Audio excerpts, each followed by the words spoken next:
आता पाहूया टॉप 9 जिल्ह्यांच्या बातम्या। राज्यात कोरोनाचे 62 नवे रुग्ण आढळले। राज्यातील कोरोनाबाधितांची संख्या 456 वर।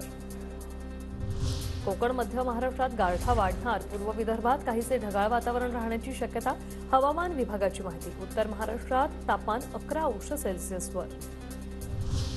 माढ्याच्या कोकण मंडळाच्या 5311 घरांच्या सोडतीसाठी 25,000 अर्जदारांची सोडतीची प्रतीक्षा संपणार। 26 जानेवारीला सोडत होण्याची शक्यता। मुख्यमंत्र्यांनी वेळ त्यांची मिळताच अधिकृत होणार घोषणा। रत्नागिरीत ठाकरे गटाच्या युवा सेनेचे जिल्हाप्रमुख अजिंक्य मोरेंवर गुन्हा दाखल। साळवींवर एसीबीची कारवाई सुरू असताना प्रक्षोभक वक्तव्य केल्याचा आरोप। ठाकरेंनी अजिंक्य मोरेंना फोन केल्याची माहिती।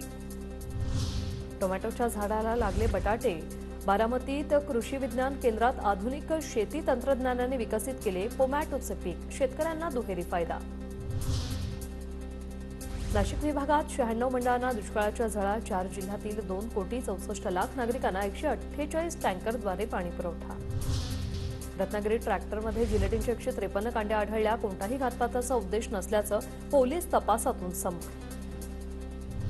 अहमदनगरमधील श्रीरामपूरला स्वतंत्र जिल्हा करण्याची मागणी। श्रीरामपुरात मागणीसाठी नागरिकांचा भव्य मोर्चा।